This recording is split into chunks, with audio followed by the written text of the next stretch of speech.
Hello guys, welcome back to the channel. This is me Abhishek Sahu. आज हम इस video में पढ़ने वाले हैं wave optics full chapter in just 30 minute. अगर आप भी सोच रहे हैं कि 30 मिनट में आपको क्या ही मिल जाएगा, तो इस 30 मिनट के अंदर हम सभी मोस्ट इंपॉर्टेंट पॉइंट्स को विद डेरिवेशन रटा के खत्म कर दूंगा गाइस। हाँ, बाकी तो आपको पता पड़ेगा इस 30 मिनट के बीत जाने के बाद। तो अगर आप चाह रहे हो कि आपको इस तरह की और वीडियोज मिल जाए, तो हर चैप्टर की जो लिंक है आपको डिस्क्रिप्शन में दी जा रही है, एक बार जरूर चेक कर दे सारी लिंक्स को। तो this is chapter number 10 class 12 physics. Without wasting time let's get started and here we go. तो इस चैप्टर में सबसे पहले हमें पढ़ना है न्यूटन्स कॉर्पस्कुलर थ्योरी। देखो, आप जानते हो कि इस चैप्टर का नाम है वेव ऑप्टिक्स। तो लाइट का वेव नेचर हम पढ़ेंगे, लेकिन लाइट के वेव नेचर से पहले एक साइंटिस्ट जो सबसे महान थे, जिनका नाम था न्यूटन। तो न्यूटन ने एक थ्योरी दी। अब न्यूटन की बात को कोई इग्नोर तो नहीं कर सकता, कोई बहुत बड़े साइंटिस्ट थे, लेकिन न्यूटन की थ्योरी पूरी तरह से गलत थी। लेकिन ये थ्योरी क्या कहती है, हम इसको जान लेते हैं। तो देखो, न्यूटन का कहना था कि लाइट बहुत टाइनी पार्टिकल से मिलकर के बनी है और इन पार्टिकल्स को हम कॉर्पसल कहते हैं, ठीक। और ये पार्टिकल स्ट्रेट लाइन में ट्रैवल करते हैं। इसके साथ साथ ये पार्टिकल कंप्लीटली इलास्टिक हैं। कैसे हैं? इलास्टिक, दीवार में पड़ेंगे और रिफ्लेक्ट हो जाएंगे, ठीक। कंप्लीटली इलास्टिक हैं, हाईली रिजिड हैं, ठीक ना, मतलब अपना शेप चेंज नहीं करेंगे, ठीक। तो देखो, न्यूटन ने कहना था कि लाइट कैसे मिलकर के बनी है। लाइट बहुत छोटे छोटे टाइनी पार्टिकल जो कि कंप्लीटली इलास्टिक हैं, हाईली रिजिड है, इनसे मिलकर के बनी हुई है। और इन पार्टिकल को जो है न्यूटन ने नाम दिया कॉर्पसल नाउ, और इसी थ्योरी को हम बोलते हैं कॉर्पस्कुलर थ्योरी। तो देखो, जैसे न्यूटन का एक्सप्लेनेशन कुछ ऐसा था कि जैसे मान के चलिए, अगर आप लाइट को सीधे इंसिडेंट कराते हो तो लाइट ऐसे लौट आती है। तो न्यूटन का कहना था कि जैसे अगर बॉल को इंसिडेंट कराओगे तो बॉल भी तो ऐसे लौट आएगी। बात समझ रहे हो? तो इसलिए न्यूटन ने लाइट की कंपैरिजन कुछ छोटी छोटी बॉल्स के साथ की, जिनको नाम दिया गया कॉर्पसल। अब देखिए जरा, जैसे अगर आप लाइट को इस तरह से इंसिडेंट कराते हो तो लाइट ऐसे लौट जाती है। तो अगर आप कुछ बॉल्स को ऐसे इंसिडेंट कराओगे तो ये बॉल भी तो टकरा के ऐसे लौट जाएंगी।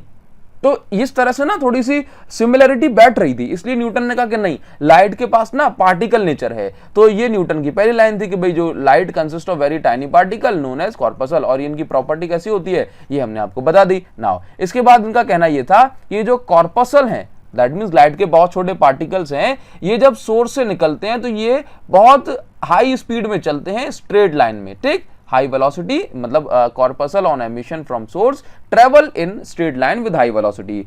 दूसरी बात इन्होंने क्या कही कि ये कॉर्पसल जब भी हमारी आईज में एंटर करते हैं तो इससे हमें विजन का सेंसेशन होता है, मतलब हमें दिखाई पड़ता है। नाउ इसके बाद उन्होंने क्या कहा कि अलग अलग कलर जो हमें दिखाई देते हैं, ये अलग अलग कॉर्पसल के साइज के कारण दिखाई देते हैं, ठीक। हालांकि मैं आपको बता दूं कि ये थ्योरी पूरी तरह से नकार दी गई, इस थ्योरी को पूरी तरह से फेल साबित कर दिया गया। इस थ्योरी ने अपने इस एनालॉजी सेट जो उन्होंने की थी, थोड़ी बहुत जो दिमाग लगाया था, थोड़ा बहुत लॉजिक बिठाया था, इसके बेसिस पर रिफ्लेक्शन और रिफ्रैक्शन तो प्रूव हो रहे थे, लेकिन इंटरफेरेंस, डिफ्रैक्शन, पोलराइजेशन जैसे फेनोमेना प्रूव नहीं हो पा रहे थे। इनको हम आगे पढ़ेंगे। तो ये थ्योरी फेल हो गई। इसके बाद जो सबसे इंपॉर्टेंट थ्योरी आई, जिसको हम आज भी पढ़ते हैं, that is Huygens wave theory. इस थ्योरी की कुछ स्टार्टिंग की बातें गलत थी, ठीक, लेकिन हाइजन ने वेव थ्योरी से कुछ इंपॉर्टेंट फेनोमेना जैसे कि इंटरफेरेंस, डिफ्रैक्शन, पोलराइजेशन को प्रूव कर दिया, ठीक। नाउ अभी देखिए, हम आगे पढ़ेंगे। देखिए, हाइजन जो साइंटिस्ट थे, इन्होंने सजेस्ट किया कि जो लाइट है, देखो इन्होंने क्या बताया ये मैं आपको बता रहा हूं, ठीक। ये बात सही है कि नहीं ये भी मैं आपको बता देता हूं। देखो, हाइजन ने क्या बताया कि लाइट लॉन्जिट्यूडनल वेव के फॉर्म में आगे बढ़ती है, और ये बात हाइजन की गलत प्रूव हो गई, क्योंकि लाइट जो है ये ट्रांसवर्स वेव है। कैसी है? ट्रांसवर्स। लॉन्जिट्यूडनल कौन है? लॉन्जिट्यूडनल है साउंड। तो हाइजन की ये वाली बात गलत हो गई। तो हाइजन ने कहा कि लाइट लॉन्जिट्यूडनल वेव है और ये एयर में लॉन्जिट्यूडनल वेव की तरह आगे बढ़ती है। आगे हाइजन ने, देखो एक्चुअल में क्या था कि उस समय तक सिर्फ ये पता था कि अगर कोई भी वेव बन रही है तो कोई मीडियम होना चाहिए, है ना। जैसे साउंड अगर आगे बढ़ रहा है तो कोई मीडियम है, इसी तरह से कोई भी अगर वेव आगे बढ़ रही है तो किसी मीडियम में है। तो इस तरह से हाइजन ने कहा कि लाइट जो है अगर आगे बढ़ रही है, लाइट वेव अगर बन रही है तो कोई ना कोई मीडियम होगा, और उस मीडियम को हाइजन ने नाम दिया कि भाई इस पूरी दुनिया में एक ऐसा मीडियम फैला हुआ है जिसकी density very very very very very very very less है, ठीक, हमें दिखाई नहीं दे रहा है, समझ गए, लेकिन ये पूरी यूनिवर्स में फैला है, तभी तो लाइट वेव आगे बढ़ पा रही है। ऐसा कहना था किसका? ऐसा कहना था हाइजन का। लेकिन बाद में, बट लेटर ऑन, क्या पता पड़ा कि भाई ये जो बात है ये रॉन्ग प्रूव हो गई, लाइट का नेचर ट्रांसवर्स है। और दूसरी बात, ये जो ईथर वाला कॉन्सेप्ट है ये भी फिर ये जो ईथर वाला कॉन्सेप्ट है ये भी पूरी तरह से एक्सेप्ट नहीं किया जा सकता, ठीक, क्योंकि हमें पता पड़ गया ना कि इलेक्ट्रोमैग्नेटिक वेव तो बिना किसी मीडियम के आगे बढ़ सकती हैं। उस समय पे हाइजन ने ये दिमाग नहीं लगाया। नाउ आगे बढ़ेंगे।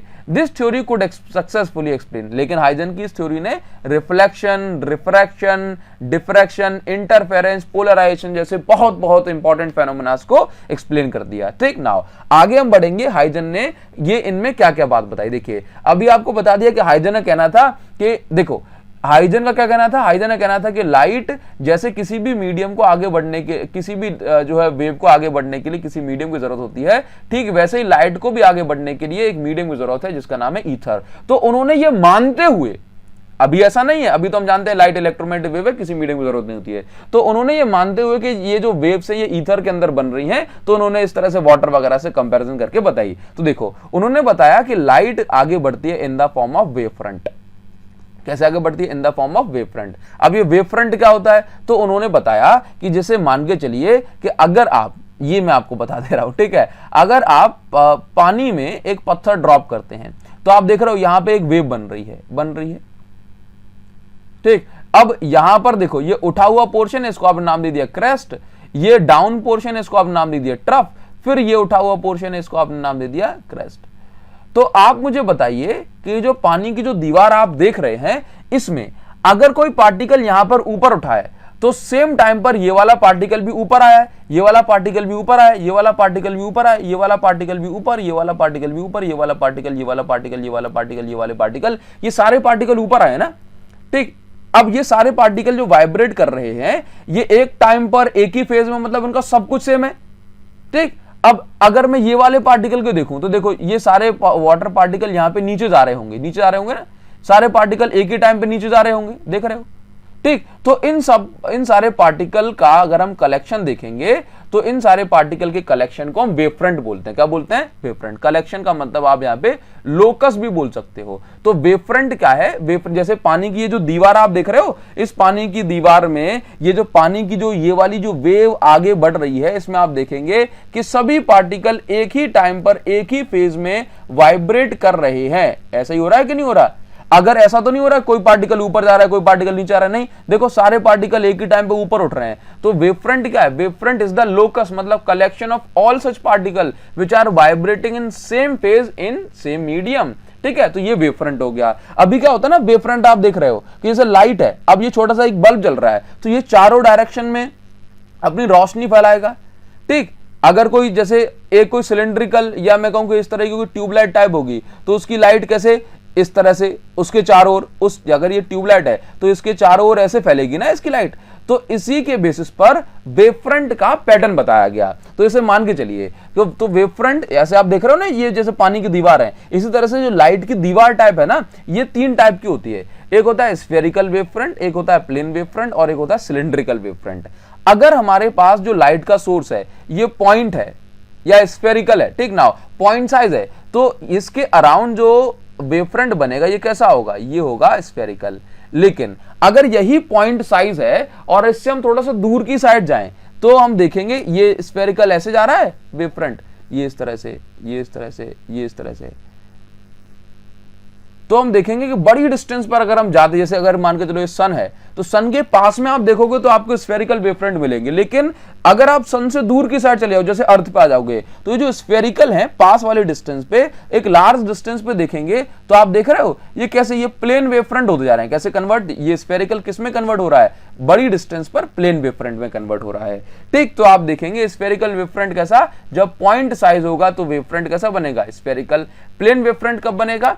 प्लेन वेव फ्रंट बनेगा स्फेरिकल वेव फ्रंट और सिलेंड्रिकल वेव फ्रंट एडवांसेस, जब स्फेरिकल वेव फ्रंट और सिलेंड्रिकल वेव फ्रंट जो है ये आगे बढ़ते चले जाते हैं एक लार्ज डिस्टेंस पर, तो इनका जो कर्व है, इनका जो घुमाव है ये कम होता चला जाता है और लार्ज डिस्टेंस पर इनका एक छोटा सा पोर्शन हम देखते हैं तो ये क्या देखने को मिलता है? प्लेन वेव फ्रंट देखने को मिलता है, ठीक ना। अभी सिलेंड्रिकल वेव फ्रंट कैसा होता है? देखो आप यहां पे देखो, अच्छा एक और जरूरी पॉइंट है ये हम डिस्कस करते हैं। देखो तो अगर पॉइंट ऑब्जेक्ट, पॉइंट सोर्स है लाइट का तो स्फेरिकल वेव फ्रंट, और अगर इस तरह से कोई स्लिट टाइप, कैसा स्लिट, स्लिट टाइप अगर कोई सोर्स है, जैसे कि ये इस तरह का कोई लाइट सोर्स जो चारों डायरेक्शन में लाइट को भेज रहा है, तो वहां पर सिलिंड्रिकल वेव फ्रंट हो जाएगा। और अगर लाइट का सोर्स ऐसा है कि भाई कहीं से इन्फिनिटी से कोई लाइट रेज पैरेलल आ रही हैं, कैसे आ रही हैं, पैरेलल, तो पैरेलल लाइट रेज के जो वेव फ्रंट होगा वो कैसा होगा, प्लेन वेव फ्रंट होगा। ठीक, इन्फिनिटी से ना आए, जैसे मान के चलो एक कॉन्वेक्स लेंस हो गया आपके पास, तो यहां से भी अगर लाइट रेज आ रही हैं और ये पैरेलल आ रही हैं, तो यहां पर भी जो वेव फ्रंट होगा ये कैसा हो जाएगा, प्लेन वेव फ्रंट हो जाएगा। बात समझ में आई। नाउ यहां पर आपको एक जरूरी पॉइंट डिस्कस करना है कि perpendicular to the wave front is called ray. अगर मैं कहीं भी, और direction of propagation of light is called ray. अब अगर आप ये देखो, अगर मैं कहीं भी कभी भी रे के ऊपर, कहां पर, जैसे अगर ये रे है और इस रे पर मैं एक परपेंडिकुलर ड्रॉ कर दूंगा, तो ये मुझे देगा डायरेक्शन ऑफ ये मुझे देगा वेव फ्रंट। ठीक, या वेव फ्रंट पर अगर मैं परपेंडिकुलर ड्रॉ कर दूंगा तो ये मुझे देगा रे। तो आप इतना याद रखिए कि रे और वेव फ्रंट म्यूचुअली परपेंडिकुलर होते हैं। कैसे होते हैं, म्यूचुअली परपेंडिकुलर। बात समझ गए। जैसे अगर मैं यहां पे एक परपेंडिकुलर, यहां परपेंडिकुलर, यहां परपेंडिकुलर, यहां परपेंडिकुलर करूंगा तो मुझे एक स्फेरिकल वेव फ्रंट मिल जाएगा। समझ में आ गई, ये हो गई वेव फ्रंट की बात। नाउ आगे बढ़ेंगे। अब देखिए हाइजेंस सेकेंडरी वेवलेट थ्योरी क्या कहती है, तो मैं आपको बता देता हूं। जैसे अगर आप इस वाटर में देखें, तो आप देखेंगे कि भाई ये वाटर की एक ड्रॉपलेट आई, ये यहां पर, ये मेन सोर्स है, ये क्या है, मेन सोर्स। अभी क्या होगा, यहां पर भी एक पार्टिकल होगा वाटर का जो ऊपर नीचे जा रहा होगा, जिसके कारण से एक छोटी वेव बन रही होगी। यहां भी एक पार्टिकल होगा जिसके कारण से एक छोटी वेव बन रही होगी। यहां भी एक वाटर का पार्टिकल होगा जिसके कारण छोटी वेव बन रही होगी। तो इन सभी पार्टिकल जब वाइब्रेट कर रहे हैं तब जाकर के एक बड़ी वेव बन पाई ना। तो क्या कहा गया कि यहां पर इस वाटर के वेवफ्रंट में आप देखेंगे कि भाई हर पार्टिकल एक फ्रेश अपनी खुद की वेव बना रहा है छोटी सी, और इस खुद की छोटी सी वेव को हम बोलते हैं सेकेंडरी वेवलेट। देखो तो क्या लिखा, each point on a given wavefront act as fresh source of new disturbance which is called secondary wavelet. तो इसी तरह से अगर लाइट का कोई वेवफ्रंट है तो अगर आप देखेंगे यहां पर ये भी अपनी एक छोटी वेव बनाएगा, ये भी अपनी एक छोटी वेव बनाएगा। ये क्या है एक्चुअल में, तो ये है सेकेंडरी वेवलेट। क्या है, इनको हम बोलते हैं सेकेंडरी वेवलेट या सिंपल वेवलेट। क्या बोलते हैं, सेकेंडरी वेवलेट या वेवलेट। तो आप यहां पर देखेंगे तो यहां पर हर एक पॉइंट का करेगा एक फ्रेश सोर्स की तरह एक्ट करता है। ठीक ना। अब यहाँ पे देखिए सेकेंडरी वेवलेट जो होती हैं ये पॉसिबल सभी डायरेक्शन में स्प्रेड होती हैं और सेम डायरेक्शन में। जहां जहां इनको डायरेक्ट मतलब जो जगह मिलेगी ये हर डायरेक्शन में, यहां भी स्प्रेड होगी, यहां भी होगी, यहां भी होगी, यहां भी होगी, और हर पॉसिबल डायरेक्शन में ये स्प्रेड होगी। बात समझ में आ गई ना। अभी आप ये देखिए ये मोस्ट इंपॉर्टेंट है, most important secondary wavelet theory now. अभी देखिए tangent drawn in forward direction. अगर आप फॉरवर्ड डायरेक्शन में टेंजेंट ड्रॉ कर देते हैं, जैसे अगर मैंने ये वेवलेट्स बना ली, तो अगर मैं एक टेंजेंट ड्रॉ कर दूं, यहां पे एक टेंजेंट ड्रॉ कर दूं यहां पे, तो ये जो फॉरवर्ड डायरेक्शन में टेंजेंट जो है ये मुझे नए वेव फ्रंट की डायरेक्शन देगा, या क्या देगा, न्यू वेव फ्रंट। टेंजेंट अगर मैं ड्रॉ कर दूंगा सभी सेकेंडरी वेवलेट पे, तो ये मुझे क्या देगा, न्यू वेव फ्रंट देगा। Clear now. फॉरवर्ड डायरेक्शन का मतलब है आगे की साइड, ठीक। ये बैकवर्ड डायरेक्शन, तो बैकवर्ड डायरेक्शन में आपको वेव फ्रंट कंसीडर नहीं करना है। ये क्लियर हो गया नाउ। आगे बढ़ेंगे। अभी देखिए behaviour of wave front on lens and prism. ठीक है, देखो अभी कोई वेव फ्रंट जो आता है इसका बिहेवियर हमें समझना है। तो देखिए एक्चुअल में क्या है, ये मान के चलो इंसिडेंट रे है। अब इंसिडेंट रे है तो ये कैसा वेव फ्रंट होगा, प्लेन वेव फ्रंट आ रहा है। ये देखो प्लेन वेव फ्रंट, पैरेलल रे में प्लेन वेव फ्रंट होता है। अब मान के चलो ये वेव फ्रंट अगर प्रिज्म पे जाके टकराएगा तो ये तो इंसिडेंट हो गया। तो इमर्जेंट वेव फ्रंट कैसा होगा, तो देखो आप यहां पे देखो ये वाला वेव फ्रंट का ये वाला हिस्सा जब इससे टकराएगा तो इसको ग्लास में ट्रेवल करना पड़ेगा, ये पीछे रह जाएगा। लेकिन वेव फ्रंट का ये वाला पार्टिकल देखो, इसको पूरा ग्लास में ट्रेवल करना है और इसको पूरा किसमें, इसको हल्का सा ग्लास में, तो ये वाला पार्टिकल आगे पहुंच जाएगा। वेव फ्रंट का ये वाला जो डिस्टर्बेंस है कहां पहुंच जाएगा, आगे। क्यों, क्योंकि इसको एयर में ट्रेवल करना था। इसी तरह से इसको ज्यादा ग्लास में ट्रेवल करना पड़ा तो थोड़ा सा पीछे रह गया। तो हम देखेंगे कि भाई ये जो प्लेन वेव फ्रंट है अगर ये इंसिडेंट होता है किस पर, प्रिज्म पर, तो आफ्टर जो है इमर्जिंग ये प्लेन ही रहेगा लेकिन कुछ एंगल पे टिल्ट हो जाएगा। अब देखो, अब मान के चलो कि इस तरह से अगर हम देखेंगे प्लेन वेव फ्रंट का बिहेवियर यहां पे कैसा होगा कॉन्वेक्स लेंस पे, तो मान के चलो यहां से एक प्लेन वेव फ्रंट आया, ठीक, अब ये प्लेन वेव फ्रंट का ये वाला हिस्सा जब भी इसमें टकराएगा ये लेंस में, तो देखो ये वाला पार्टिकल आगे निकल जाएगा, ये वाला डिस्टरबेंस आगे, क्योंकि इसको कम ग्लास से पास होना है, ये वाला डिस्टरबेंस पीछे, ये वाला डिस्टरबेंस आप देखेंगे पीछे, ये वाले पार्ट का डिस्टरबेंस सबसे पीछे रह जाए, क्यों? क्योंकि इसको ज्यादा ग्लास में ट्रेवल करना है। तो हम इस तरह से देखेंगे, इस तरह से कि यहां पर जो है अगर आप कॉन्वेक्स लेंस की या कॉन्केव लेंस की बात करते हैं, तो अगर इंसिडेंट वेव फ्रंट प्लेन है तो यहां पर देख रहे हो दूसरा वाला वेव फ्रंट कैसा होगा, स्फेरिकल इमर्जेंट वेव फ्रंट। इसी तरह से आप ड्रॉ कर सकते हैं बाकी अदर के लिए, जैसे मान के चलो प्लेन वेव फ्रंट यहां पर है, अगर ये जो है वेव फ्रंट इससे टकराएगा तो रिफ्लेक्शन के बाद ये जो वेव फ्रंट है ये कैसा हो जाएगा, स्फेरिकल हो जाएगा। बात समझ में आ गई? ये कौन सा मिरर है, ये कॉनकेव मिरर है। तो ये हो गया behaviour of lens glass prism on mirror. Now आगे बढ़ जाएंगे, reflection of light on the basis of Huygens theory. अब हाइजन थ्योरी के बेसिस पर हाइजन ने रिफ्लेक्शन को कैसे जो है प्रूव किया। तो देखो एक्चुअल में क्या होता है, ये डेरिवेशन मोस्ट इंपॉर्टेंट है। डेरिवेशन ही कैसे है, ये मोस्ट इंपॉर्टेंट डेरिवेशन है। अभी देखो आपको समझना है, मोस्ट इंपॉर्टेंट। हाँ नाउ अभी देखिए, हमें प्रूव करना होता है reflection of light. Reflection of light क्या होता है, angle of incidence is equal to angle of reflection. हाँ, ये रिफ्लेक्शन के लॉ है, तो ये हमें प्रूव करना है। लेकिन इससे पहले वही इंपॉर्टेंट बात क्या है कि कभी भी आप लाइट रे पर नॉर्मल ड्रॉ कर दोगे तो ये आपको वेव फ्रंट की डायरेक्शन मिलेगी। नॉर्मल मतलब 90 डिग्री। ठीक, दूसरी बात, जहां लाइट इंसिडेंट होती है, जहां लाइट इंसिडेंट हो उस पॉइंट पर हम नॉर्मल ड्रॉ करते हैं। ठीक, जैसे मान के चलो अगर लाइट यहां पर आके इंसिडेंट हो जाए तो हम यहाँ पे क्या करते हैं, नॉर्मल ड्रॉ करते हैं। अभी देखो यहाँ पे क्या हो रहा है, मान के चलो ये एक प्लेन मिरर हो गया। क्या हो गया, प्लेन मिरर। इस पे जब लाइट आएगी तो रिफ्लेक्ट करेगी। तो मान के चलो ये दो लाइट रे आ रही हैं और ये इस पॉइंट पे स्ट्राइक करी तो ये यहां से रिफ्लेक्ट होके कुछ इस तरह से आगे बढ़ गई। इसी तरह से आप देखेंगे कि ये लाइट रे, ये वाली जो आ रही है, ये यहां पे स्ट्राइक करी और यहां पर जाकर के रिफ्लेक्ट इस तरह से हो गई। बात समझ में आई? अब देखो, अब आप मुझे बताओ कि जहां पर लाइट जो है स्ट्राइक करती है वहां पर मैं क्या ड्रॉ करता हूं, नॉर्मल। क्या ड्रॉ करता हूं, नॉर्मल। तो ये देखो मैंने यहां पर ये वेट, यहां पर ये मैं नॉर्मल ड्रॉ कर दिया। अभी देखो अभी क्या होता है, इसे मान के चलो कि मैंने यहां पर एक नॉर्मल ड्रॉ कर दिया। ठीक, अभी देखिए अब क्या होता है कि मुझे यहां पर एक वेव फ्रंट बना, डेरिवेशन कर रहे हैं हम। तो ये देखो ये क्या है, ये लाइट रे है। अब लाइट रे पर अगर मैं नॉर्मल ड्रॉ कर दूंगा तो ये मुझे क्या मिल जाएगा, वेव फ्रंट। तो ये बना दिया मैंने एक वेव फ्रंट। क्या बना दिया, वेव फ्रंट। अब ये देखो ये कौन सा वेव फ्रंट है, इंसिडेंट पे नॉर्मल डाला है ना, तो ये इंसिडेंट वेव फ्रंट है, इंसिडेंट वेव फ्रंट। अब देखो ये रिफ्लेक्टेड है, तो रिफ्लेक्टेड रे पर अगर मैं एक नॉर्मल ड्रॉ कर दूंगा तो ये कौन सा वेव फ्रंट निकलेगा, ये हो जाएगा रिफ्लेक्टेड वेव फ्रंट। तो ये कितना एंगल बन रहा है, ये एंगल बन रहा है 90 डिग्री। ये एंगल कितना बन रहा है, 90 डिग्री। इसी तरह से आप डायरेक्ट याद रखना है इसको, थोड़ा सा एंगल में उलझोगे तो परेशानी आ जाएगी, अदरवाइज डेरिवेशन देख ही सकते हो आप, डिटेल में अपलोडेड है। देखो जरा, इंसिडेंट वेव फ्रंट के पास अंदर की साइड एंगल बनाना आई और रिफ्लेक्टेड वेव फ्रंट में अंदर की साइड एंगल बनाना आर, मतलब एंगल ऑफ रिफ्लेक्शन। याद रखो अंदर की साइड बनने दोनों एंगल। ठीक, अब इस चीज को हम प्रूव करेंगे। देखो तो ये एंगल बताओ कितना हो गया, ये वाला एंगल हो गया यहाँ पे आई, और ये वाला एंगल कितना हो जाएगा, ये वाला एंगल हो जाएगा यहाँ पे आर। अब देखना जरा, बात समझ रहे हो? देखिए अभी होता क्या है दोस्तों कि भाई ये जो ए बी वेव फ्रंट आया, अब इस ए का ये वाला नीचे वाला हिस्सा पहले ही टकरा गया, तो ये नीचे वाला हिस्सा पहले रिफ्लेक्ट हो जाएगा। तो ये ऊपर यहां पर पहुंच गया, रिफ्लेक्ट होने के बाद ये वेव फ्रंट का हिस्सा यहां पहुंच गया। तो ए का पार्ट पहुंचा ना, तो मैंने इसको नाम दे दिया A1। और उस समय पे ये बी टकराया नहीं था ग्राउंड से, तो बी कहां पहुंच गया, इस पॉइंट पे पहुंच गया, ये हो गया B1। तो आप देखिए कि ए का पार्ट जो A1 पे पहुंचा और बी का पार्ट जो B1 पे पहुंचा, ये दोनों एयर में ट्रेवल कर रहे हैं ना, सेम मीडियम में।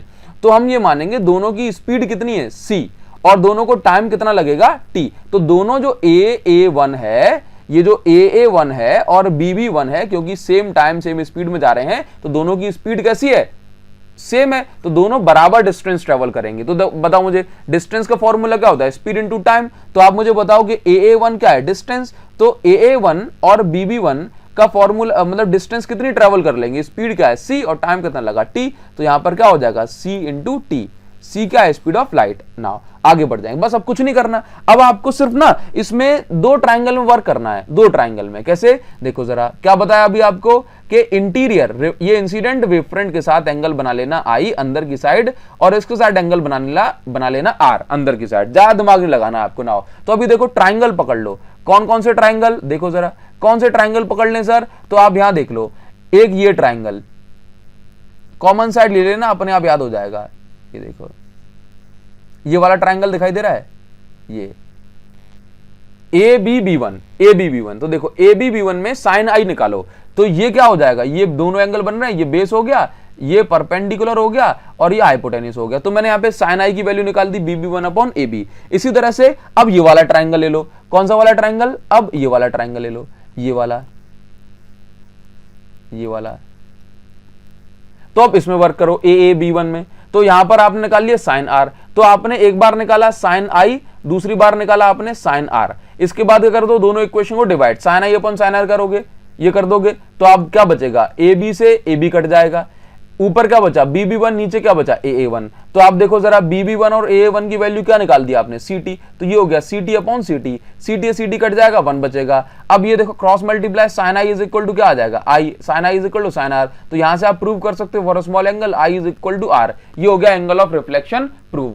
समझ में आ रहा है। नाउ इसी तरह से आपको प्रूव करना होता है refraction of light on the basis of Huygens theory. Refraction prove करना है आपको, तो रिफ्रैक्शन के लिए क्या करेंगे, जैसे भाई लाइट रे आई, ये लाइट आई, अब यहां पे जहां पे आई वहां पे नॉर्मल ड्रॉ करोगे, फिर ये लाइट ऐसे बेंड हो गई, इसी तरह से ये लाइट आई, अब ये वैसे तो जाती सीधी, लेकिन मीडियम आ गया तो ये हल्की सी बेंड हो गई। अब देखो ये लाइट रे है, ये लाइट रे है। अब ये आपने क्या किया, अब ये ध्यान से देखो, ये आपने इंसिडेंट पर एक नॉर्मल ड्रॉ किया तो बन गया इंसिडेंट वेव फ्रंट, ये अंदर की साइड एंगल आई। इसी तरह से रिफ्रैक्टेड, कौन सा, रिफ्रैक्शन पढ़ रहे हैं ना, ये भी डेरिवेशन मोस्ट इंपॉर्टेंट है। ये आपको इसमें जो है रिफ्रैक्शन स्नेल्स लॉ प्रूव करना होता है। क्या, स्नेल्स लॉ प्रूव करना होता है। बात समझ गए ना। तो अभी देखो जरा, यहां पर ये रिफ्रैक्टेड पर नॉर्मल ड्रॉ करोगे तो ये 90 डिग्री है, और ये क्या है, आर है। बात समझ गए, अंदर की साइड ही बना देना दोनों एंगल। अब देखो यहां पर ये मैं नाम दे दिया ए बी, ए का ये वाला पार्ट यहां पहुंचा A1, बी का ये वाला पार्ट उतने टाइम में पहुंचा यहां पहुंचा B1। बस इसमें याद रखना कि देखो जरा, एक्चुअल में ये है मान के चलो एयर, और ये है मान के चलो वाटर, तो ये रेयरर मीडियम हो गया और ये डेंसर मीडियम हो गया। तो ध्यान देना, अभी क्या होता है ना, जैसे मान के चलो रेयर में इसकी वेलोसिटी v1 है और डेंसर में इसकी वेलोसिटी v2 है। बात समझ गए ना, बस ये बात मुझे ध्यान रखनी है, ये वेलोसिटी v1 और ये वेलोसिटी v2। अब देखो दो ट्राइंगल दिख रहे हैं, एक ऊपर वाला ट्राइंगल और एक नीचे वाला ट्राइंगल। ऊपर वाले में साइन आई निकालो, ठीक, नीचे वाले में साइन आर निकालो, दोनों को डिवाइड कर दो, sine i upon sine r. ये क्या बचेगा यहाँ पे, देखो जरा, sine i upon sine r करोगे ना, दोनों को डिवाइड करोगे तो क्या बचेगा, v1 अपॉन v2। अब देखो v1 अपॉन v2, ऊपर वेलोसिटी नीचे वेलोसिटी, वेलोसिटी का जब रेशियो निकालते हो ना, वेलोसिटी 1 वेलोसिटी 2 का जब भी रेशियो निकालते हैं तो ये हमें रिफ्रैक्टिव इंडेक्स देता है। तो यहां से हमें पता पड़ गया क्या, यहां से पता पड़ गया sine i upon sine r is equal to mu. Velocities का रेशियो हमेशा रिफ्रैक्टिव इंडेक्स देता है, और यही होता है स्नेल्स लॉ। तो हमने क्या किया, रिफ्रैक्शन लॉ को भी प्रूव कर दिया यूजिंग हाइजेंस वेव थ्योरी। तो अभी हमें पढ़ना है principle of superposition of wave. देखो एक्चुअल में ये जो सुपरपोजिशन प्रिंसिपल का कहता है, जैसे मान के चलिए अगर एक डायरेक्शन में दो या दो से ज्यादा जो वेव्स ट्रेवल कर रही हैं, तो जैसे मान के चलो y1 इसकी डिस्प्लेसमेंट हो गई, y2 इसकी डिस्प्लेसमेंट हो गई, तो इन सब की जो रिजल्टेंट डिस्प्लेसमेंट जो होगी, इसको हम कैसे बताएंगे, resultant displacement will be vector sum of their individual displacement. Take now, मतलब ये हमें बताता है जो सुपरपोजिशन प्रिंसिपल है कि जो रिजल्टेंट डिस्प्लेसमेंट होगी वो कितनी होगी। ठीक, वेक्टर साइन क्यों, क्योंकि जैसे मान के चलो कोई ऊपर जा रहा है तो प्लस, नीचे जा रहा है तो माइनस, डायरेक्शन को कंसीडर करने के लिए। अभी यहां पर ना सुपरपोजिशन ऑफ प्रिंसिपल या कहूं मैं सुपरपोजिशन ऑफ लाइट का जो फेमस फेनोमेना जो एग्जांपल है that is interference of light. अब देखो इंटरफेरेंस ऑफ लाइट कहता है, इंटरफेरेंस ऑफ लाइट का मतलब लाइट का मिलना, लेकिन ये लाइट कैसे मिलेगी तब इसको इंटरफेरेंस बोलेंगे। तो देखो मान के चलो दो या दो से ज्यादा वेव यदि सेम डायरेक्शन में ट्रेवल कर रही हैं और उन दोनों की जो फ्रीक्वेंसी है ये एग्जैक्टली सेम है, एम्पलीट्यूड नियरली सेम है, तो फिर हम इन दोनों, और ये लाइट जो है जाकर के मीट कर जाती हैं, तो हम इन लाइट के मीट करने को इंटरफेरेंस ऑफ लाइट बोलते हैं। Same frequency, nearly same amplitude, travelling in same direction, then there superposition या super impose is called interference of light. अब लाइट दो तरह से मीट कर सकती है, या तो दो लाइट का क्रेस्ट टू क्रेस्ट, और ट्रफ टू ट्रफ मीट कर जाए, या फिर एक लाइट का क्रेस्ट और दूसरे लाइट का ट्रफ मिल जाए। देखो ये जो क्रेस्ट टू ट्रफ है, जैसे मान के जो क्रेस्ट ऊपर ले जाना चाह रहा है और ट्रफ नीचे ले जाना चाह रहा है, तो यहां पे सत्यानाश हो जाएगा, मतलब कुछ नहीं बचेगा, डिस्ट्रॉय हो जाएगा, सब डिस्ट्रक्शन हो जाएगा। ठीक, तो जब क्रेस्ट ट्रफ से मीट कर जाता है तो डिस्ट्रक्टिव इंटरफेरेंस हो जाता है और डिस्ट्रक्शन के कारण वहां पर अंधेरा या फिर डार्क फ्रिंज बनती है। जबकि क्रेस्ट अगर मान के पहली वेव भी ऊपर दूसरी वेव भी ऊपर, तो भाई क्या बात हो गई, दोनों का जो है कॉम्बिनेशन बन के एक बढ़िया सी ब्राइट फ्रिंज बनेगी। ठीक ना, आगे बढ़ेंगे। अब नेसेसरी कंडीशन क्या होती है एक्चुअल में, कि कभी भी कंस्ट्रक्टिव इंटरफेरेंस का फॉर्मूला बनाना हो या कुछ भी फेज डिफरेंस पार्ट डिफरेंस बनाना हो तो कैसे बनाएंगे। तो ये सब कुछ मोस्ट इंपॉर्टेंट है, बार बार मोस्ट इंपॉर्टेंट नहीं बोलूंगा बिकॉज वीडियो में सब कुछ मोस्ट इंपॉर्टेंट कवर कराया जा रहा है। तो necessary condition for constructive interference क्या होती है, मान के चलो कि ये वेव है, ये वेव इस तरह से आगे बढ़ रही है। ठीक, ये इस तरह से आगे बढ़ रही है। अब मान के चलो एक दूसरी वेव है, ये भी आगे बढ़ रही है, लेकिन इन दोनों वेव के रास्ते में, रास्ता मतलब पाथ, इन दोनों वेव के रास्ते में या डिस्टेंस में जो है एक साइकिल का डिफरेंस आ गया। देख रहे हो कितने का, एक साइकिल का। देखो यहां से लेके यहां तक जो है एक साइकिल पूरी हो गई, यहां से लेके यहां तक दूसरी साइकिल, यहां से लेके यहां तक तीसरी साइकिल, यहां से लेके यहां तक चौथी साइकिल। तो आप देख रहे हो इन दोनों वेव की जो रास्ते में मतलब पाथ में एक साइकिल का डिफरेंस आ गया। ठीक, तो इसको हम बोलते हैं पाथ डिफरेंस। तो जब भी पाथ डिफरेंस एक साइकिल के जितना हो या दो साइकिल के जितना हो या तीन साइकिल के जितना हो, तो आप मुझे खुद से देख के बताओ, क्रेस्ट से क्रेस्ट मिल रहा है और ट्रफ से ट्रफ मिल रहा है, क्रेस्ट से क्रेस्ट मिल रहा है, ट्रफ से ट्रफ मिल रहा है, तो मुझे बताओ जरा कौन सा इंटरफेरेंस हो गया ये। तो ये हो गया आपका कंस्ट्रक्टिव इंटरफेरेंस। ठीक, तो याद रखना जब भी मैं कहूं कि एक साइकिल, याद रखो एक साइकिल का मतलब होता है एक लैम्डा, ये बैक बेंचर्स का रूल है, देखो दिमाग नहीं लगाना, बिल्कुल जो है दिमाग लग जाएगा अपने आप। एक साइकिल का मतलब होता है एक लैम्डा, हाफ साइकिल का मतलब होता है हाफ लैम्डा, बस। एक साइकिल का मतलब एक लैम्डा, हाफ साइकिल का मतलब हाफ लैम्डा। एक साइकिल का मतलब है 2 पाई रेडियन होता है, और हाफ साइकिल का मतलब है 2 पाई का आधा मतलब पाई। तो जब भी फेज डिफरेंस बताना होता है पाई के टर्म्स में बताते हैं, पार्ट डिफरेंस बताना होता है तो लैम्डा के टर्म्स। तुम बताओ मुझे यहां पर कंस्ट्रक्टिव इंटरफेरेंस हो रहा है कि नहीं हो रहा है, क्रेस्ट से क्रेस्ट, ट्रफ से ट्रफ, तो मुझे बताओ कितने साइकिल का अंतर है, बोला 1 साइकिल का, 1 लैम्डा का डिफरेंस। तो कितने का, 1 लैम्डा का डिफरेंस में कौन सा इंटरफेरेंस, कंस्ट्रक्टिव। अब बताओ मुझे यहां पर देखना जरा, यहां पर कितने साइकिल का डिफरेंस आ गया, 2 साइकिल का डिफरेंस आ गया, 1 लैम्डा 2 लैम्डा। तो बताओ मुझे यहां पर कौन सा इंटरफेरेंस, देखो जरा, ये भी कंस्ट्रक्टिव इंटरफेरेंस है। तो अगर 1 लैम्डा का डिफरेंस होगा तब भी कंस्ट्रक्टिव होगा, 2 लैम्डा का पार्ट डिफरेंस होगा तब भी कंस्ट्रक्टिव होगा। इसका मतलब ऐसा बोले 1 लैम्डा 2 लैम्डा 3 लैम्डा का जब पार्ट डिफरेंस हो तो कंस्ट्रक्टिव इंटरफेरेंस है। तो यहां पर क्या रखा आपने, डेल्टा की जगह क्या आ गया, डेल्टा मतलब पाथ डिफरेंस। तो पाथ डिफरेंस जब n लैम्डा होगा, मतलब आप ये याद रखिए n लैम्डा जब होगा तो फिर कंस्ट्रक्टिव इंटरफेरेंस देखने को मिलेगा। अब देखो फेज डिफरेंस, फेज डिफरेंस क्या होता है, तो एक साइकिल का अगर डिफरेंस है, 2 का डिफरेंस है, 3 का डिफरेंस है, तभी तो जो है आपको कंस्ट्रक्शन मिल रहा है। तो एक साइकिल का डिफरेंस मतलब 2 पाई, 2 साइकिल का डिफरेंस तो 4 पाई, 3 साइकिल का डिफरेंस 6 पाई। तो इसका मतलब ये हो गया कि जब फेज डिफरेंस कितना हो जाएगा 2n पाई, 2n पाई फेज डिफरेंस में कंस्ट्रक्टिव इंटरफेरेंस होगा। आगे बढ़ेंगे तो अभी देखिए necessary condition for destructive interference क्या हो। देखो अब यहां पे देखना, जैसे मान के चलो ये आधी साइकिल का डिफरेंस है, आधी साइकिल मतलब हाफ लैम्डा। तो आप देखेंगे आधी साइकिल में यहां पे कोई भी पॉइंट पकड़ लो, ये ट्रफ है और ये क्रेस्ट है, क्या बन रहा है, डिस्ट्रक्शन। ये पकड़ लो, ये ट्रफ है और ये क्रेस्ट है, ये पकड़ लो, ये क्रेस्ट है और ये ट्रफ है। तो देखो क्या बन रहा है, क्रेस्ट से ट्रफ मिल रहा है, ट्रफ से क्रेस्ट मिल रहा है, तो डिस्ट्रक्शन हो रहा है। मतलब आधी साइकिल λ/2 में क्या हो रहा है, डिस्ट्रक्शन। अब यहां पे देखना ये 1.5 साइकिल है, ये देख रहे हो, ये एक साइकिल और ये आधी साइकिल। 1.5 साइकिल का मतलब क्या होता है, 1.5 साइकिल, दैट मींस ये 3/2 लैम्डा। तो देखो 1.5 साइकिल का डिफरेंस अगर पार्ट डिफरेंस है तो ये देखो ट्रफ से क्रेस्ट मिल रहा है, हाँ समझ रहे हो। तो इसका मतलब अगर आधी साइकिल का डिफरेंस है या 1.5 साइकिल का डिफरेंस है या 2.5 साइकिल का 5/2 मतलब 2.5 साइकिल का डिफरेंस हो तो क्या हो रहा है, ये डिस्ट्रक्शन हो रहा है। तो इसका फॉर्मूला बनाऊंगा ना तो क्या बन जाएगा, 2n-1 λ/2, 2n-1 λ/2। n के प्लेस पर अगर 1 पुट करोगे तो λ/2 आ जाएगा, n के प्लेस पर 2 पुट करोगे तो 3 λ/2 आ जाएगा। इसी तरह से चलता चला जाएगा। अब इस तरह से फेज डिफरेंस की बात करेंगे तो अगर इसमें देखो ये आधी साइकिल मतलब, देखो जरा आधी साइकिल मतलब एक साइकिल का मतलब 2 पाई, हाफ साइकिल का मतलब फेज में होता है पाई। तो अगर यहां पर पाई का है, यहां पर 3 पाई का डिफरेंस है, तो अगर मैं फॉर्मूला बनाऊंगा तो ये बन जाएगा 2n-1 पाई। अगर मैं देखूं यहां पे n के प्लेस पर 1 पुट करूंगा तो आंसर आ जाएगा पाई, n के प्लेस पर अगर मैं 2 पुट करूंगा तो आंसर आ जाएगा 3 पाई, और ये कंडीशन होती है डिस्ट्रक्टिव इंटरफेरेंस की। तो यहां पर आप जो फॉर्मूला देख रहे हो ना पाथ डिफरेंस का, डिस्ट्रक्टिव में पाथ डिफरेंस इतना होता है, ठीक, और कंस्ट्रक्टिव में पाथ डिफरेंस इतना होता है। तो ये आपको ध्यान रखना है बस। नाउ अभी देखिए हमें पढ़ना है इंटरफेरेंस ऑफ लाइट का जो डेरिवेशन है bright fringe and dark fringe के लिए, most important using Young's double slit experiment. देखो एक्चुअल में जो यंग्स का जो एक्सपेरिमेंट था ना, यंग्स डबल स्लिट एक्सपेरिमेंट, ये दुनिया के टॉप 10 एक्सपेरिमेंट्स में से एक है। इसने लाइट के वेव नेचर को प्रूव कर दिया था। इन्होंने एक्सपेरिमेंट में क्या किया कि ये जैसे मान के चलिए ये यहां पर एक विंडो बनाई, इसमें जो है ना 2 होल बना दिए कार्डबोर्ड के, उसमें 2 होल, ये 2 होल का जो साइज है ये आप मान के चलिए कि एकदम लाइट की वेवलेंथ के अप्रॉक्सी है, ठीक। अभी क्या होता है कि यहां से एक लाइट का, जैसे कैंडल मान सकते हैं, लेजर लाइट मान सकते हैं, यहां पर एक लाइट का सोर्स जो है जलाया गया और उसके बाद इस तरह से इसमें से लाइट गई। अब ये जब लाइट के वेवफ्रंट यहां पे जब जाएंगे, ये होल में से लाइट आगे पहुंचेगी तो ये होल अलग ही जो है बल्ब की तरह यानी कि सोर्स की तरह एक्ट करेगा, और ये वाला होल भी अलग ही सोर्स की तरह एक्ट करेगा। तो आप देखेंगे जब ये लाइट आगे बढ़ेगी, तो लाइट जब आगे बढ़ेगी तो एक वेव का क्रेस्ट दूसरे वेव के क्रेस्ट से मिलेगा, एक वेव का क्रेस्ट दूसरे वेव के ट्रफ से मिल सकता है, एक वेव का ट्रफ दूसरे वेव के ट्रफ से मिल सकता है, और इस तरह से हम देखते हैं कि स्क्रीन पर क्रेस्ट और ट्रफ के मिलने से एक ब्राइट और डार्क फ्रिंजेस का, फ्रिंज मतलब पट्टी मतलब बैंड का एक पैटर्न देखने को मिलता है। Alternate dark and bright fringe का पैटर्न देखने को मिलता है। और आर्कर यंग ने यह बताया कि यह तभी हो सकता है जब लाइट के पास वेव वाली प्रॉपर्टी हो, क्रेस्ट और ट्रफ बनते हो। तो यहां से यह चीज प्रूव हो गई थी कि लाइट के पास वेव नेचर होता है।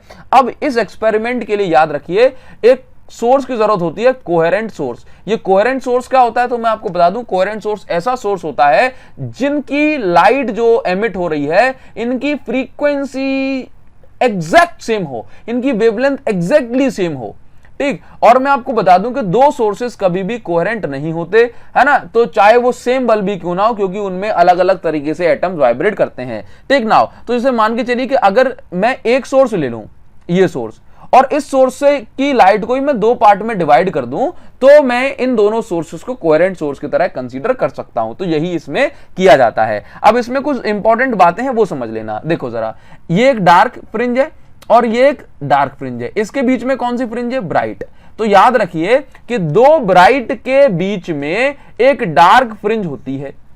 इसी चीज को मैं ऐसे ही बोल सकता हूं, 2 ब्राइट के बीच में, देखो जरा, 2 ब्राइट के बीच में एक डार्क फ्रिंज, या फिर 2 डार्क के बीच में एक ब्राइट फ्रिंज होती है। तो अगर मुझे विड्थ निकालनी है ब्राइट फ्रिंज की तो कैसे निकालूंगा, थर्ड वाली डार्क की जो डिस्टेंस है, मान के चलो सेंटर से थर्ड वाली डार्क की जो डिस्टेंस है, मान के चलो थर्ड वाली डार्क 4.9 सेंटीमीटर पे है और सेकंड वाली डार्क 4.7 सेंटीमीटर पे, तो इसकी डिस्टेंस कितनी हो जाएगी, 0.2 सेंटीमीटर, किसकी, ब्राइट की। तो याद रखिए जब भी आपको डिस्टेंस निकालनी हो तो थर्ड डार्क में से सेकंड डार्क को माइनस कर दोगे तो जो भी डिस्टेंस बचेगी ये कितनी, किसकी हो जाएगी, ब्राइट की। इसी तरह से अगर आपको डार्क की डिस्टेंस निकालनी है तो ये चेक कर लो कि ऊपर ब्राइट की दूरी कितनी है। आपने कहा ब्राइट की दूरी है 5 सेंटीमीटर, और यहां पे देखा कि नीचे वाली ब्राइट की मतलब 5th वाली ब्राइट की डिस्टेंस है 5 सेंटीमीटर और 4th वाली ब्राइट की डिस्टेंस है 4.8 सेंटीमीटर। तो अगर आप 5 सेंटीमीटर माइनस 4.8 सेंटीमीटर कर दोगे तो 0.2 सेंटीमीटर जो हो जाएगी ये हो जाएगी विड्थ ऑफ डार्क फ्रिंज। समझ गए ना, तो यही चीज आपको समझनी है। क्लियर, चलिए आगे बढ़ जाएंगे। अभी देखिए हमें एक मोस्ट इंपॉर्टेंट डेरिवेशन करना है, expression for fringe width. That means जो स्क्रीन पर जो ब्राइट और डार्क फ्रिंज बनेगी इसके लिए इनकी जो विड्थ है वो क्या होगी। जैसे मान के चलो क्रेस्ट से क्रेस्ट मीट कर जाएगा तो उस पर ब्राइट फ्रिंज बनेगी, और क्रेस्ट से ट्रफ मीट कर जाएगा तो डार्क फ्रिंज बनेगी। हाँ, तो देखिए जैसे मान के चलो ये मेरे पास एक स्लिट है और ये मेरे पास एक स्लिट है S2। अब इस S1 से P तक जो है वेव पहुंच रही होगी और S2 से P तक। तो जब S1 से P तक वेव पहुंची और S2 से P तक, तो आप देख रहे हो इन दोनों के रास्ते में कुछ डिफरेंस है। S1 से P तक का रास्ता छोटा है और S2 से P तक का रास्ता बड़ा है, तो इतना ही तो डिफरेंस है, डेल्टा। तो अगर मैं इस डेल्टा को कैलकुलेट कर लूं तो मुझे इस कंडीशन में पाथ डिफरेंस पता पड़ जाएगा। दैट मीन इन दोनों का जो डिफरेंस उसको मैं पाथ डिफरेंस बोलता हूं। और कंस्ट्रक्टिव में पाथ डिफरेंस देखो क्या होता है, ये मैंने निकाला था, और डिस्ट्रक्टिव में क्या होता है ये भी मैंने कैलकुलेट किया हुआ था। ठीक, तो मैं कंपेयर करके काम चला लूंगा। ठीक ना, तो अभी देखिए एक्चुअली मुझे क्या करना है कि S1P S2P से कितना डिफरेंस हो रहा है, बस ये कैलकुलेट करना है। तो S2P माइनस S1P अगर मैं करूंगा तो यहां पर मुझे delta that mean path difference मिलेगा। और ऐसा करने के लिए क्या करना पड़ता है, ऐसा करने के लिए मुझे यहां पर सिंपल सा काम करना है। दैट मींस इन दोनों ट्राइंगल में वर्क करना है, एक ये वाला ट्राइंगल और एक ये वाला ट्राइंगल, ये वाला, समझ गए। इन ट्राइंगल से मुझे वर्क करना पड़ेगा, बस और कुछ नहीं है, समझ गए ना। तो भी इन ट्राइंगल्स में पाइथागोरस थ्योरम लगा देता हूं। सबसे पहले हम किसमें वर्क करेंगे, सबसे पहले हम वर्क करेंगे in triangle S2PR, that means ये वाले ट्राइंगल में। दोनों स्क्रीन के बीच की जो डिस्टेंस है दैट इज कैपिटल D, दोनों स्क्रीन के बीच की डिस्टेंस कैपिटल D है। अभी देखिए, अभी हमें डेरिवेशन करना है फ्रिंज विड्थ के लिए। फ्रिंज विड्थ आप समझते हैं, जैसे मान के चलिए अगर ब्राइट फ्रिंज बन रही है स्क्रीन पर तो उसकी विड्थ क्या होगी, डार्क फ्रिंज बन रही है तो उसकी जो विड्थ क्या होगी। मोस्ट इंपॉर्टेंट डेरिवेशन है, बच्चों को कंफ्यूजन हो जाती है, लेकिन आपको नहीं होगी। देखिए एक्चुअल में क्या होता है, जैसे मान के चलो कि अगर क्रेस्ट टू क्रेस्ट मिलेगा तो फिर क्या बनेगी, तो फिर ब्राइट फ्रिंज मिलेगी, क्रेस्ट टू ट्रफ मिल गया तो फिर डार्क फ्रिंज मिलेगी, और यहां पर जो है कंडीशन क्या बनेगी इसको हम समझ लेंगे। तो देखिए जरा, तो हमने मान लिया कि S1 से पॉइंट P तक इमेज जो है वेव पहुंचती है और S2 से पॉइंट P तक वेव पहुंचती है। अगर ये दोनों मीट करेंगे तो कुछ ना कुछ होगा, और इसी चीज को हम समझ रहे हैं। देखिए जरा, तो S1 से P तक वेव पहुंच रही है और S2 से P तक वेव पहुंच रही है, लेकिन आप देखेंगे कि S1P थोड़ा छोटा है पाथ और S2P का जो पाथ है वो थोड़ा सा बड़ा है। कितना बड़ा है, इसी चीज को हम बोलते हैं पाथ डिफरेंस। ठीक ना, तो अभी अब देखो इस कंडीशन में हम डेल्टा मतलब पाथ डिफरेंस निकालेंगे, और हमने जो प्रीवियस केसेस में कंडीशन पढ़ी थी कंस्ट्रक्टिव और डिस्ट्रक्टिव, उसके पाथ डिफरेंस से कंपैरिजन करेंगे, फ्रिंज विड्थ निकाल आएगी ना। तो देखिए जरा, इसके लिए मुझे कैलकुलेट करना पड़ेगा S2P माइनस S1P का जो डिफरेंस है वो क्या है। तो इसके लिए सबसे पहले देखो मैं आपको बता दूं कि ये जो फ्रिंज दोनों जो स्क्रीन है इन दोनों के बीच की जो डिस्टेंस है वो है कैपिटल D, स्लिट से स्क्रीन के बीच की डिस्टेंस है कैपिटल D। ठीक, नाउ इस सेंटर से पॉइंट P तक की डिस्टेंस है x। अगर मैं पहली फ्रिंज की बात करूंगा तो ये हो जाएगा x में से ये डिस्टेंस, ये टोटल d है तो ये हो जाएगा d/2 और ये हो जाएगा स्मॉल d/2। तो अगर मैं यहां तक की बात कर रहा हूं तो x माइनस d/2 और नीचे तक की बात कर रहा हूं तो हो जाएगा x प्लस d/2। ठीक ना, तो अभी देखिए जरा, मुझे सिर्फ और सिर्फ क्या करना है, ये जो ट्राइंगल आपको दिखाई दे रहा है बड़ा वाला ट्राइंगल, इसमें पाइथागोरस थ्योरम लगा दें। तो पाइथागोरस थ्योरम का hypotenuse square is equal to perpendicular square plus base square. ठीक ना, अभी आपने क्या किया, यहां से इक्वेशन नंबर 1 बनाई, S2P स्क्वायर की वैल्यू निकाली। सिमिलरली इस ट्राइंगल में वर्क करना है, ये देख रहे हो ये वाला ट्राइंगल, ये वाला ट्राइंगल। ठीक, इसमें वर्क करोगे तो क्या हो जाएगा, इसमें वर्क करोगे तो आपको यहाँ पे इसमें वर्क करने से S1P की वैल्यू मिल जाएगी। तो यहां पर आपने सेकंड इक्वेशन बना दी। तो अब आप क्या करें कि फर्स्ट इक्वेशन में से सेकंड इक्वेशन को क्या कर दें, सबट्रैक्ट, ओपन हो जाएगा a प्लस बी का whole square, a minus b का होल स्क्वायर। तो जब आप फर्स्ट इक्वेशन में से सेकंड इक्वेशन को सबट्रैक्ट करेंगे तो यहां पर बचेगा 2xd। ठीक, अब देखो ये क्या है, S2P स्क्वायर माइनस S1P स्क्वायर मतलब a square minus b square, open करके a plus b, a minus b लिख सकते हैं। मुझे क्या चाहिए, a प्लस बी चाहिए क्या, नहीं, मुझे तो ये चाहिए S2P माइनस S1P, ताकि मुझे क्या मिल जाएगा, पाथ डिफरेंस। ठीक ना, तो S2P माइनस S1P निकालने के लिए इस प्लस वाले को हमने इस 2xd के अपॉन में भेज दिया। अब देखो, अगर मैंने माना कि यदि ये जो पॉइंट P है अगर ये सेंटर के क्लोज आ जाए तो ये जो डिस्टेंस है ये क्या होगी, d के बराबर ही, कैपिटल D के बराबर होगी। तो हमने यहां पे कंसीडर किया कि अगर S2P is equal to S1P हो जाए तो हम यहां पर capital D plus capital D लिख सकते हैं। अगर ये जो S2P और S1P ये एकदम क्लोज आ गए तो क्या हो जाएगा, मैं दोनों को कैपिटल D कंसीडर कर सकता हूं। तो यहां से जो S2P माइनस S1P होता है ये मत बोलना सर जीरो हो जाएगा, क्योंकि इसको भी D और इसको भी D मान लो, नहीं, ये तो हमें एज इट इज रखना ही है, अदरवाइज पार्ट डिफरेंस जीरो नहीं दिखाएगा। तो देखो ये क्या हो गया डेल्टा, और यहां पर क्या हो गया, देखो 2d, 2 से 2 कैंसिल हो जाएगा, xd/d बचेगा। तो देखो इस केस में हमारा जो पाथ डिफरेंस आया वो कितना है, xd बाय कैपिटल D। अब इसको हम कंपेयर करेंगे तो देखिए कंस्ट्रक्टिव इंटरफेरेंस के लिए पाथ डिफरेंस देखना जरा, कंस्ट्रक्टिव इंटरफेरेंस के लिए पाथ डिफरेंस क्या होता है, n लैम्डा, और हमारा क्या निकल के आया है, xd बाय कैपिटल D होता क्या है n लैम्डा। तो अगर मैं nth फ्रिंज, जैसे मान के चलो यहां पर n नंबर की 5th 6th 7th 8th हमें क्या पता, तो हमने कहा n नंबर की फ्रिंज बन रही है, ठीक। तो अगर n नंबर की फ्रिंज मैं कंसीडर कर रहा हूं तो यहां से x की वैल्यू क्या आ जाएगी, n lambda by D, n lambda D by D, n के लिए मान लिया मैंने xn। नाउ देखो, तो अभी आपको क्या निकालना है, विड्थ ऑफ डार्क फ्रिंज। अब डार्क फ्रिंज की विड्थ क्या होती है, कैसे निकालोगे, डार्क फ्रिंज की विड्थ को हम रिप्रेजेंट करना है बीटा से, और आप देखेंगे भाई देखो xn प्लस 1, अगर n का मतलब है 5 तो n प्लस 1 का मतलब क्या हो जाएगा 6। तो अगर मैं यहां पर एक काम करूं, 6 डार्क में से या सॉरी 6 ब्राइट में से, क्योंकि कंस्ट्रक्टिव वाले में ब्राइट बनता है ना, तो 6 ब्राइट में से अगर मैं 5th ब्राइट को माइनस कर दूंगा तो मुझे जो है यहां पर एक डार्क फ्रिंज की डिस्टेंस मतलब जो है विड्थ मिल जाएगी। तो देखो जरा यहां पर देखना कि xn प्लस 1, तो देखो xn की वैल्यू क्या है, n lambda D by D, तो n के प्लेस पर मैंने क्या पुट कर दिया, सिर्फ n प्लस 1 माइनस, और यहां पर n के प्लेस पर n पुट कर दिया, ठीक। तो ये मुझे बीटा की वैल्यू मिल गई, ठीक। इसी तरह से पाथ डिफरेंस, ठीक, पाथ डिफरेंस हमारे केस में कितना निकल का है, यहां पर ये इतना डिस्ट्रक्टिव के लिए देखना है, और डिस्ट्रक्टिव के लिए होता कितना है, होता है इतना।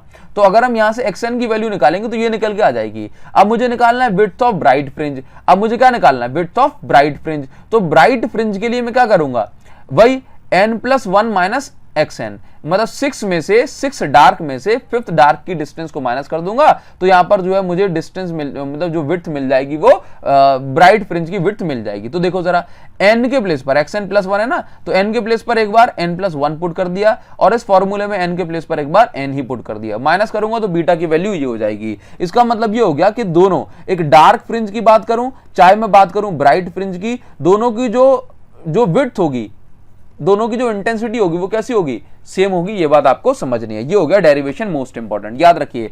इंटेंसिटी जो होता है मोस्ट इंपॉर्टेंट जो है न्यूमेरिकल के लिए, intensity is directly proportional to the square of amplitude. तो ए स्क्वायर के प्लेस पर आप आई पुट कर सकते हो, याद रखना, आई इज इक्वल टू के ए स्क्वायर, ठीक है ना। तो ए स्क्वायर के प्लेस पर आप आई पुट कर सकते हो, याद रखिए। मैक्सिमम इंटेंसिटी का केस कैसा बनता है, a1 प्लस a2 का होल स्क्वायर, और मिनिमम इंटेंसिटी केस कैसा बनता है, a1 माइनस a2 का होल स्क्वायर, ठीक ना। ये इंटेंसिटी का फॉर्मूला हो गया, रिजल्टेंट का फॉर्मूला हो गया। जैसे मान के दो वेव अगर मिलेंगी ना, तो रिजल्टेंट इंटेंसिटी कैसे बनेगी, a1 square plus a2 square plus दोनों के एम्पलीट्यूड के बीच में जो फेज डिफरेंस वगैरह हो रहा है ये, और इंटेंसिटी का फॉर्मूला हो गया ये, याद रखना। ये फॉर्मूला इंपॉर्टेंट है हाँ न्यूमेरिकल पर्पस के लिए। अभी देखिए necessary condition for YDSE, YDSE जो यंग्स डबल स्लिट एक्सपेरिमेंट है, ये सिर्फ कब पॉसिबल है, तो याद रखेंगे कि जब ये जो सोर्सेज हैं ये कोहेरेंट सोर्स होने चाहिए। कैसा होना चाहिए सोर्स, कोहेरेंट होना चाहिए। दूसरी बात क्या, दूसरी बात यहां पर है कि लाइट मोनोक्रोमेटिक मतलब सिंगल कलर की होनी चाहिए, दोनों की फ्रीक्वेंसी सेम होना चाहिए, दोनों की डायरेक्शन जो है सेम होना चाहिए, एम्पलीट्यूड जो है दोनों का सेम होना चाहिए, स्लिट जो है बहुत ज्यादा थिन होना चाहिए, मतलब बड़े साइज की नहीं होना चाहिए। ये इंटरफेरेंस सस्टेन्ड इंटरफेरेंस के लिए भी कंडीशन होती है, ये सस्टेन्ड इंटरफेरेंस, और YDSE के लिए भी ये मोस्ट इंपॉर्टेंट कंडीशन होती है ना। अभी हम आ जाते हैं डिफ्रैक्शन पे। देखो एक्चुअल में क्या होता है, जैसे मान के चलिए अगर आपके घर की दीवार में अगर या किसी भी गेट में एक छोटा सा एक छेद है, एक होल है, तो हम देखते हैं कि अगर उसमें से लाइट आ रही है तो ये जो लाइट है सिर्फ होल के साइज जितना ही घेरा नहीं बनाती है दीवार पे, एक बड़ा सा घेरा बनाती है। जैसे कि इसमें देखो ये की होल में से ये लाइट जो आ रही है, क्या दीवार पे भी ये इतनी सी लाइट रोशनी देगी, नहीं, ये दीवार पे इतनी बड़ी रोशनी दे देगी, समझ रहे हो। तो इस चीज को हम बोलते हैं डिफ्रैक्शन ऑफ लाइट। जैसे कि अगर यहां पे देखो ये लाइट अगर यहां से आ रही है तो एक्चुअल में होना चाहिए था सिर्फ इतने पोर्शन पे जो है ब्राइटनेस और पूरे में डार्कनेस, लेकिन हम देखते क्या है कि भाई ये जो लाइट है ये ऐसे मुड़ करके ये एक बड़ा सा घेरा बनाती है, ऐसे आप देखते हैं एक बड़ा सा जो है एक सर्कल बनाती है। तो इसका मतलब हो गया कि लाइट किनारे से, दैट मींस एजेस से, ऑब्स्ट्रक्शन के आ जाने से, है ना, क्या हो जाती है, ये मुड़ जाती है, क्या हो जाती है, बेंड हो जाती है, और इसी बेंड होने को हम बोलते हैं डिफ्रैक्शन। इस डिफ्रैक्शन में क्या होता है कि जैसे बीच में तो बन गई एक बड़ी सी जो है एक ब्राइट फ्रिंज, बीच में एक बन गई बड़ी सी ब्राइट फ्रिंज, और कुछ जगह छोड़ करके फिर से एक डार्क फ्रिंज हो गई, फिर एक बनेगी ब्राइट फ्रिंज, फिर एक डार्क फ्रिंज, फिर एक ब्राइट फ्रिंज। डेली लाइफ में हम इन चीजों को बहुत ज्यादा नोटिस नहीं कर पाते हैं क्योंकि ये बहुत ही फाइन होता है, मतलब बहुत ही पतला पतला सा होता है, ठीक है नाउ। तो देखो ऐसा होता है, जैसे अगर आप एक्सपेरिमेंट यहां पे देख रहे हो तो ये देखो जरा, ये एकदम ब्राइट है, इसको बोलते हैं सेंट्रल ब्राइट, और इसके पास वाला देखो ये ब्राइट है लेकिन इससे कम ब्राइट है, इसके पास वाला इससे कम ब्राइट है, इसके पास वाला इससे कम ब्राइट है, इसके पास वाला इससे और कम ब्राइट है। तो आप देखेंगे कि डिफ्रैक्शन में जो फ्रिंजेस बनती हैं दीवार पे, ये जो सेंटर वाली होती है ये सबसे बड़ी बनती है, इसको हम बोलते हैं सेंट्रल मैक्सिमा। क्या बोलते हैं? सेंट्रल मैक्सिमा, ठीक। और पास वाली क्या है? डार्क है, तो यहां पे डार्क का नाम होता है मिनिमा। क्या होता है? मिनिमा। इसके बाद ये क्या हो गया? ये देखो ये फिर से मैक्सिमा है, तो हम इसको बोलते हैं सेकेंडरी मैक्सिमा। क्या बोलते हैं? Secondary maxima. तो इस तरह से इसमें डार्क और ब्राइट को मैक्सिमा और मिनिमा कहा जाता है। एक बार फिर बताऊंगा, एक्चुअल में डिफ्रैक्शन क्या होता है? डिफ्रैक्शन हम किसको बोलते हैं? लाइट के बेंड होने को हम डिफ्रैक्शन बोलते हैं। जब लाइट बेंड होती है तो जिस जगह पे अंधेरा होना चाहिए था, मतलब ज्योमेट्रिकल शैडो रीजन में भी पहुंच जाती है, ठीक। नाउ अब अगर मैं आपसे कहूं कि डिफ्रैक्शन जो है सबसे ज्यादा कब नोटिसेबल होता है, तो जब ये जो होल्स हैं, जब ये जो ऑब्स्ट्रक्शन है, जब ये जो एजेस हैं, अगर इनकी जो साइज है लाइट की वेवलेंथ के साइज के बराबर या उसके मिलता जुलता होता है, तब ये डिफ्रैक्शन पैटर्न हमें बहुत ज्यादा नोटिसेबल होता है। इसीलिए हम डेली लाइफ के जो हमारे ऑब्स्ट्रक्शन होते हैं ना, ये काफी बड़े साइज के होते हैं, तो फिर हमें डिफ्रैक्शन पैटर्न देखने को नहीं मिलता है लाइट का, ठीक। नाउ इस डिफ्रैक्शन पैटर्न में क्या होता है? Alternate bright and dark fringes भी देखने को मिलती है। सेंट्रल फ्रिंज जो होती है सबसे ज्यादा ब्राइट होती है। नाउ अभी यहां पर क्या? डिफ्रैक्शन एट सिंगल स्लिट के लिए छोटा मोटा डेरिवेशन इस तरह से पूछ लिया जाता है, ठीक। नाउ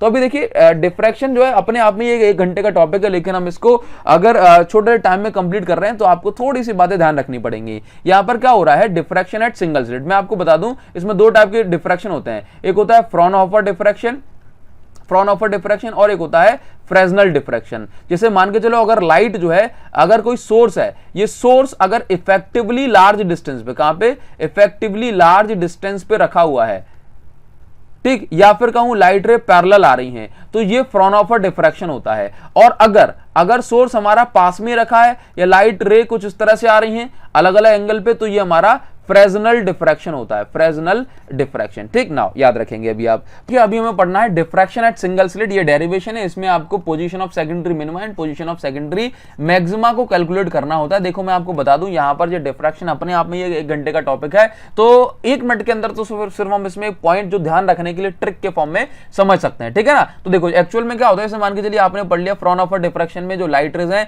वो पैरेलल जाती हैं, ठीक। तो हमने क्या है, ये लाइट रे को पैरेलल बनाने के लिए यहां पर एक कॉन्वेक्स लेंस रख दिया, ठीक। तो कॉन्वेक्स लेंस ने लाइट रे को क्या बना दिया? पैरेलल बना दिया। तो पैरेलल बना दिया तो यहां से एक प्लेन वेव फ्रंट जाएगा, ये प्लेन वेव फ्रंट जाकर के इस स्क्रीन से टकरा गया, इस स्क्रीन से। अब इस स्क्रीन से जब ये टकराएगा प्लेन वेव फ्रंट, तो इस वेव फ्रंट का हर पॉइंट एक फ्रेश सोर्स की तरह एक्ट करेगा, ठीक है, मतलब अपनी अपनी वेवलेट बनाएगा। तो यहां से वेवलेट अगर मान के चलो यहां पहुंचती है इस पॉइंट पे, ठीक, और यहां से वेवलेट मान के चलो इस पॉइंट पे पहुंचती है, तो क्या होगा? अगर ये मीट करेंगी तो या तो यहां पे मिनिमा बनेगा या फिर यहां पे मैक्सिमा बनेगा, यही तो बात होगी ना। तो बस इसके लिए हमें कंडीशन यहाँ पे देखनी है। देखो आपने देखा कि लाइट रे यहाँ से ये बीच में आपने कॉन्वेक्स लेंस रख दिया, तो बेंड होके यहाँ पे मीट कर गई। ये लाइट नीचे वाले से भी वेवलेट से पहुंचेगी, लाइट यहाँ मीट कर गई, ठीक। अब अगर कोई लाइट सीधे जा रही है तो वो सेंटर पे जाकर के, क्योंकि एक स्क्रीन पे सारे बन रहे हैं ना, मैक्सिमा भी बन रहा है, मिनिमा भी बन रहा है, तो ये बहुत सारी लाइट रे जो है होती हैं वो अलग अलग पॉइंट पे जाकर के मीट कर जाती हैं। तो बस इसमें आपको बस एक बात याद रखनी है कि जो इंटरफेरेंस में होता है, इंटरफेरेंस का ये ऑपोजिट है। कैसा है? ऑपोजिट। जैसे इंटरफेरेंस में अगर आपको ब्राइट फ्रिंज बतानी है, क्या बतानी है? ब्राइट फ्रिंज, तो आप कंस्ट्रक्टिव की कंडीशन n लैम्डा लोगे, लेकिन कहां? इंटरफेरेंस में। लेकिन अगर यहां पे आपको मैक्सिमा बताना है ना, मैक्सिमा, तो मैक्सिमा की कंडीशन आप n लैम्डा की जगह 2n+1 लैम्डा बाय 2 लोगे। और अगर आपको मिनिमा बताना है, मिनिमा, तो उल्टा करना है ना इंटरफेरेंस का, तो मिनिमा में n लैम्डा कंसीडर कर लोगे, बस इतनी बात रखो। तो position of n H secondary minima, अगर आप मान के चल रहे हो कि इस पॉइंट पर P पॉइंट पर मिनिमा बन रहा है, तो ये जो पाथ डिफरेंस है, ये जो पाथ डिफरेंस हम कैलकुलेट करते हैं, ये पाथ डिफरेंस कितना आता है? ये आता है, जैसे मान के चलो अगर ये डिस्टेंस कितनी है? a, और ये वाला एंगल कितना है? ये एंगल हो गया थीटा, ठीक। तो ये जो डिस्टेंस निकल के आती है, ये डिस्टेंस आती है a sin थीटा। कितनी आती है? ये डिस्टेंस कितनी आती है? a sin theta. तो अगर ये जो पाथ डिफरेंस है, अगर ये n लैम्डा के बराबर हो जाता है, मतलब जो कंस्ट्रक्टिव में था ना उसके बराबर, अगर ये पाथ डिफरेंस n लैम्डा के बराबर हो जाता है, तो ये केस किसका है? मिनिमा का है। लेकिन अगर ये जो पाथ डिफरेंस है, कौन सा, ये जो a sin theta 2n+1 lambda by 2 के बराबर हो जाता है, तो ये सेकेंडरी मैक्सिमा का केस बनता है। ठीक नाउ अब यहां पर देखिए sin थीटा, जैसे आप यहां से क्या निकाल सकते हो, sin theta is equal to lambda by a, अगर स्लिट 1 है तो n के प्लेस पर आपने 1 को तो क्या आएगा, लैम्डा बाय a। अब देखो जरा, अगर ये एंगल बहुत छोटा होता है तो हम इसको tan थीटा भी कंसीडर कर सकते हैं। sin थीटा को हम क्या कंसीडर कर सकते हैं, tan थीटा, तो sin theta is equal tan theta, lambda by a की जगह लैम्डा बाय a। तो अगर आप यहां पर जो है sin थीटा की वैल्यू निकालते हैं तो आप देखेंगे कि यदि ये डिस्टेंस मैंने कितनी मान ली, कैपिटल D, कितनी मान ली, कैपिटल D। नाउ अभी आप ये देखो, और ये डिस्टेंस ध्यान से देखेंगे, अगर ये डिस्टेंस मैंने कैपिटल D मान ली और ये डिस्टेंस, दैट मींस अगर ये डिस्टेंस मैंने कैपिटल D मान ली और ये डिस्टेंस क्या है मेरे पास, x, तो अगर मैं यहां पर ट्रायंगल में अप्लाई कर रहा हूं तो tan थीटा क्या आ जाएगा, x upon d perpendicular upon base, तो tan थीटा की वैल्यू लैम्डा बाय a है और tan थीटा की वैल्यू x बाय d, तो ये क्या हो जाएगा, लैम्डा बाय a। तो यहां से x की वैल्यू जो निकल के आ गई, ये क्या हो गई, d lambda by a, x की वैल्यू क्या आ गई, d लैम्डा बाय a, ये क्या हो गई, x, ये x की वैल्यू हो गई। मान के चलो अगर इस पॉइंट पे, अगर इस पॉइंट पे जस्ट मिनिमम बन रहा है तो मतलब यहां तक तो मैक्सिमा होगा। अब इसका जस्ट डबल कर दूं तो ये मुझे पूरा यहां से लेके यहां तक एक सेंट्रल मैक्सिमम मिल जाएगा ना, तो सेंट्रल मैक्सिमा की विड्थ के लिए मैं इसको डबल कर देता हूं, समझ गए ना। अभी इसी तरह से जो मैंने थीटा निकाला है, थीटा क्या निकाला है मैंने, x बाई डी, क्या निकाला है, x बाई डी। थीटा जो मैंने निकाला है वो क्या निकाला है, यहां से देखो x बाई डी। तो अगर मुझे यहां से पूरी सेंट्रल विड्थ, एंगुलर विड्थ चाहिए, सेंट्रल मैक्सिमा की एंगुलर विड्थ चाहिए, तो ये एंगल कितना बने, 2 थीटा। 2 थीटा में मैं क्या कर दूंगा, डबल कर दूंगा, तो ये मेरे पास आ गया 2x बाई डी या फिर 2 लैम्डा बाय a। समझ में आ गया, तो ये हो गया डिफ्रैक्शन में, और यही पूछा जाता है, सिर्फ इतना आपको याद रखना है। नाउ अभी देखिए इंटरफेरेंस में और डिफ्रैक्शन में डिफरेंस, तो इंटरफेरेंस और डिफ्रैक्शन में अच्छे से आप डिफरेंस पढ़िए, मैंने आपको बहुत डिटेल में पढ़ा दिए हैं। हाँ जी, टर्म 2 के लिए पोलराइजेशन ऑफ लाइट नहीं है, सिलेबस हटा हुआ है, तो पोलराइजेशन ऑफ लाइट हमने इस वीडियो में कवर नहीं किया। अगर आप चाह रहे हो कि ये जो मेहनत है ना थोड़ी सी भी थोड़े और स्टूडेंट तक पहुंच पाए, या ये मेरी जो मेहनत है वो सफल हो पाए, तो इस वीडियो कम से कम अपने 5 फ्रेंड्स के साथ जरूर शेयर करें। विश्वास मानिए इस वीडियो को बनाने में बहुत मेहनत लगती है गाइज। तो इस वीडियो के लिए सिर्फ इतना ही, तब तक के लिए thank you so much, thanks a lot, see you again in the next video. और भी वीडियोस आपको लगातार मिलती रहेंगी। Thank you guys.